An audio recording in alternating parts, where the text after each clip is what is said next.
Hi everyone, my name's Joe Larkin. I'm the media officer for the Referees Association, and I'm delighted to be joined today by the chair of the Referees Association, Paul Field. Paul, how are you? Hi, good afternoon, Joe.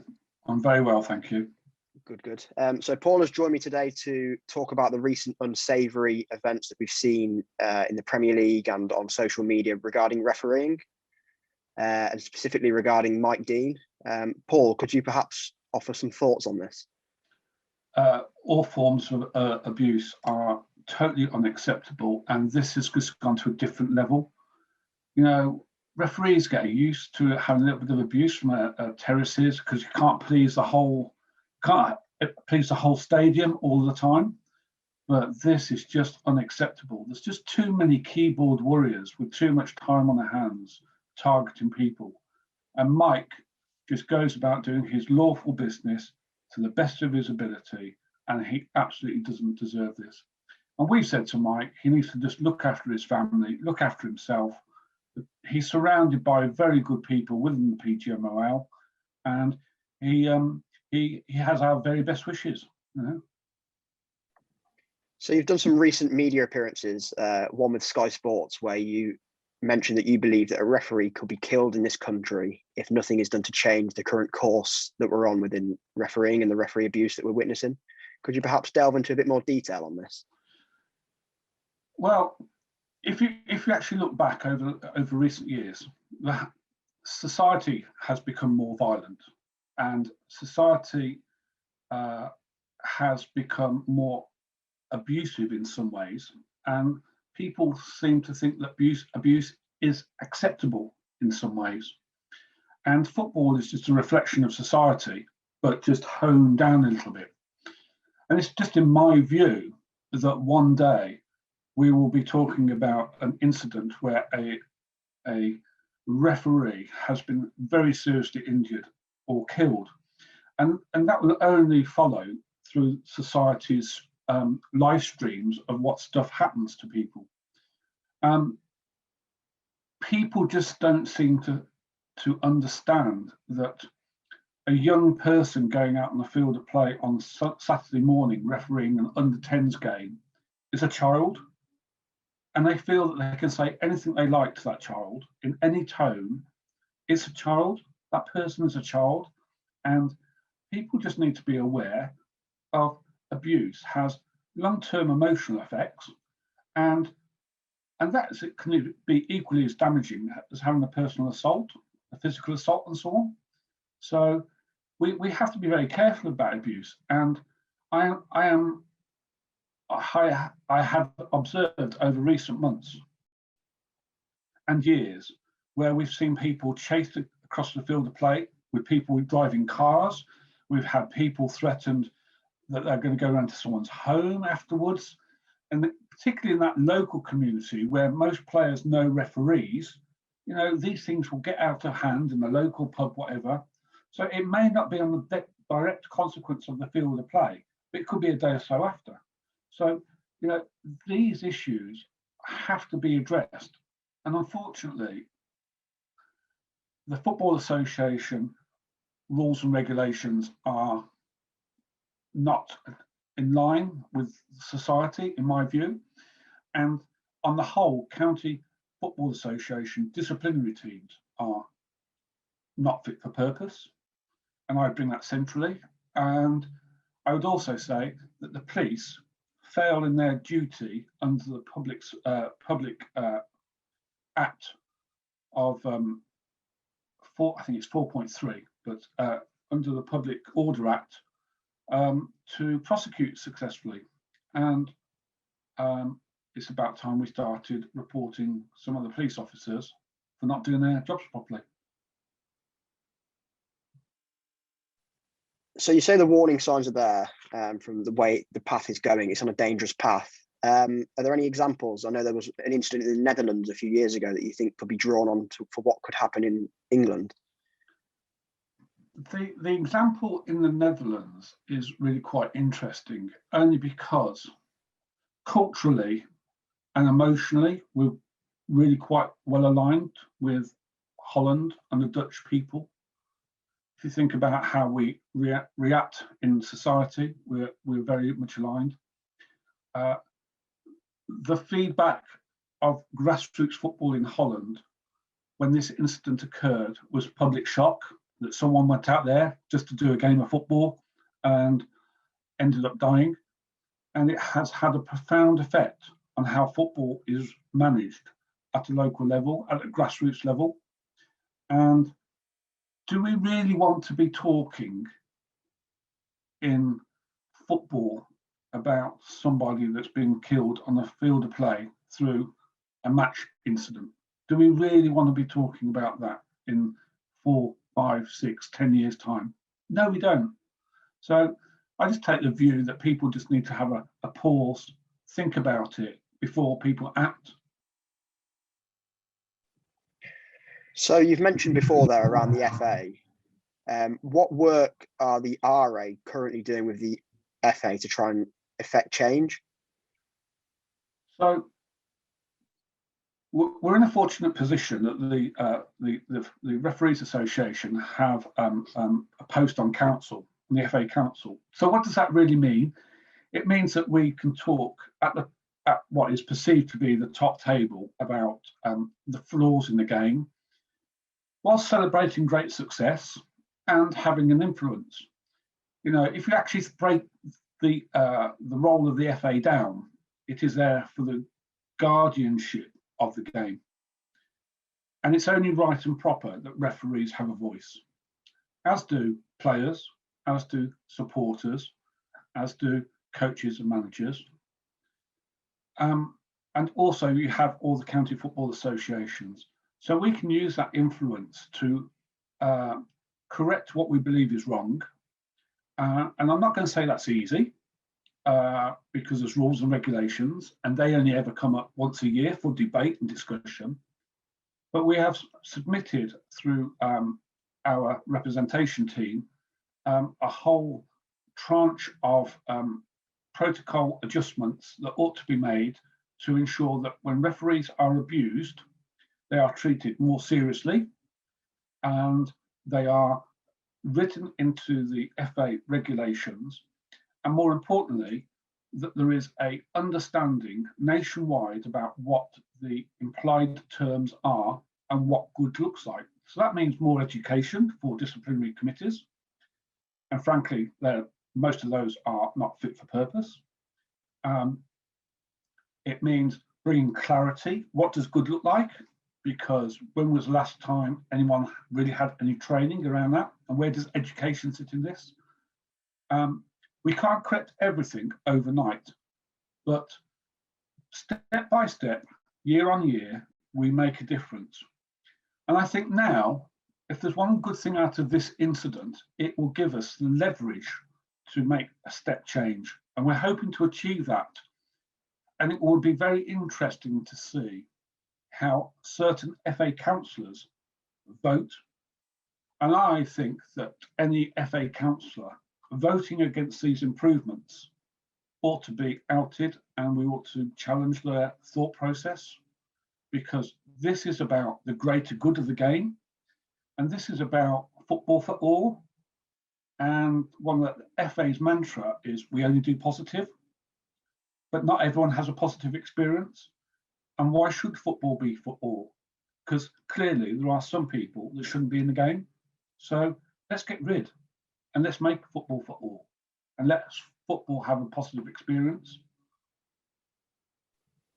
So that covers the football lawmakers. I know there's another side of it in terms of the assaults and the threats. So that covers the actual law. So what are the IRA trying to do with the actual lawmakers in this country to try and affect change too? Okay, so there's two elements to this. There is enforcement of existing law. So the existing law already sits with the Public Order Act, and the statutory powers, the police, the CPS, Crown Prosecution Service, and the judicial system not prosecuting correctly to existing laws. So there's a real issue there. And we are doing some work at the moment with government around police and crime commissioners and having a minimum standard that could be rolled out. So if someone was to be injured, let's just talk about a physical injury, which is probably more identifiable. It cannot be easier than taking a photograph, obtaining a witness statement, and writing a charge sheet. It's as easy as that, and it's 5 minutes work. And if that doesn't happen, surely we have the right then to go back to the crime commissioner and say that this officer has failed in their statutory duty of completing an investigation properly and fully, and not discharging those duties in a professional manner. The CPS then have a role in prosecuting through the court system, and the court system need to look at people that are providing a public service. Nick Hurd MP has put it in writing that referees provide that public service, and that has also been agreed by various justice ministers that referees provide a public service going about their lawful duty. So we've got 2 important segments of law there that we can build on. So let's see what happens within the existing legal framework. However, in terms of new legislation, it's only right and proper, I believe, that match officials, regardless of sport, are specifically mentioned in law. So there's 2 elements to this. There is actually having that notated correctly in the Public Evidence Act, and also within what is called the Victims Act or the Victims Charter.